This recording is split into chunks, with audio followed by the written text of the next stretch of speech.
भूता अस्पताल।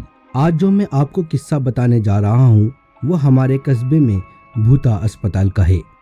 अगर आप मेरे चैनल पे नए हैं तो प्लीज़ हमारे चैनल को सब्सक्राइब कर वीडियो को लाइक और शेयर ज़रूर करें ऐसी ही भूतिया कहानी सुनने के लिए। सारे कस्बे के लोग इस अस्पताल को भूता अस्पताल कहते थे।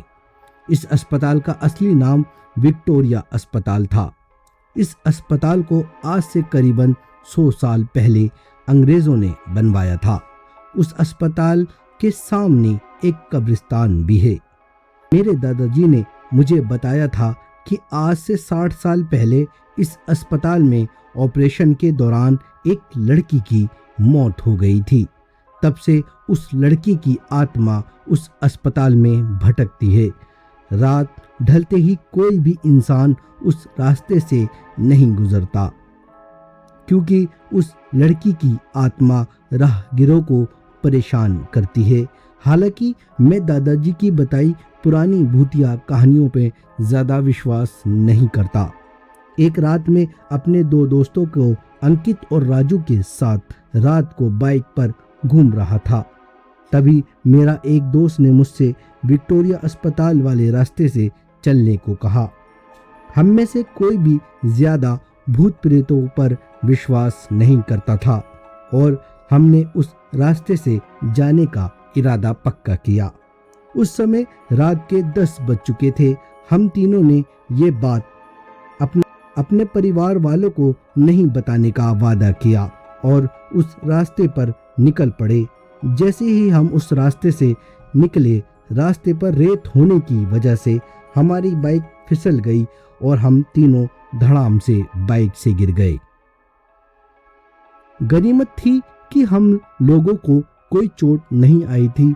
बाइक चला रहे मेरे दोस्त अंकित ने बोला कि उसका बैलेंस तो बराबर था, फिर बाइक कैसे फिसल गई।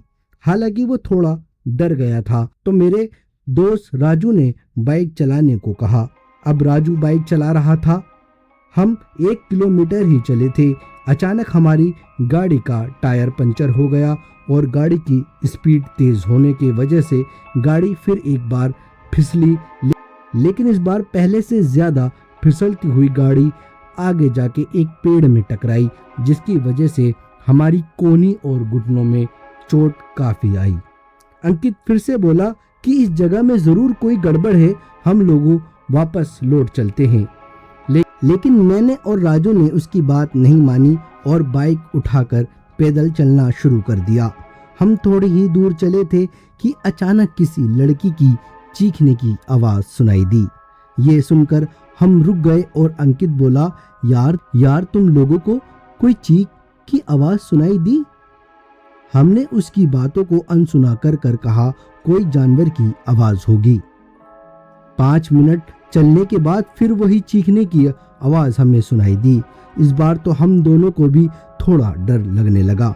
हम तीनों ने वापस चलने के बारे में सोचा, लेकिन हम रास्ते के बिल्कुल बीचों बीच आ गए थे। पीछे चलने में 3 किलोमीटर और आगे चलने में 2 किलोमीटर बाकी था। हम लोगों ने आगे जाने का सोचा। थोड़ा आगे चलने पर हमें बरगद के पेड़ के नीचे एक औरत दिखाई दी।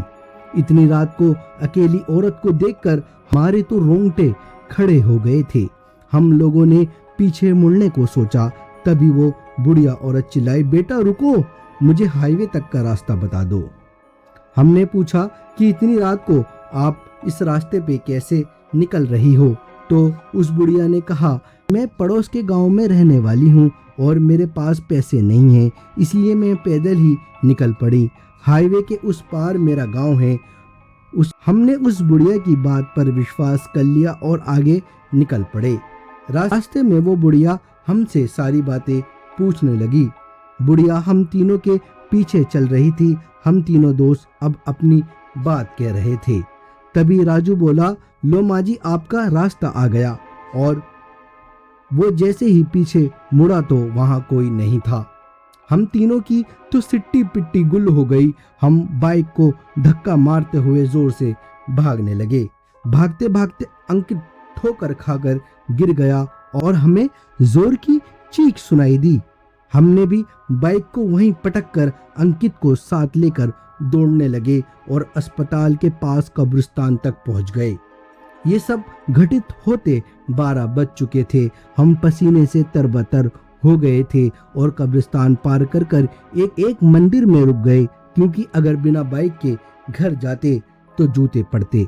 इसलिए उस रात हम मंदिर में ही रुके रहे और सुबह होते ही बाइक लेकर अपने अपने घर गए और घर वालों को कहा कि हम अपने दोस्त के घर रुके थे।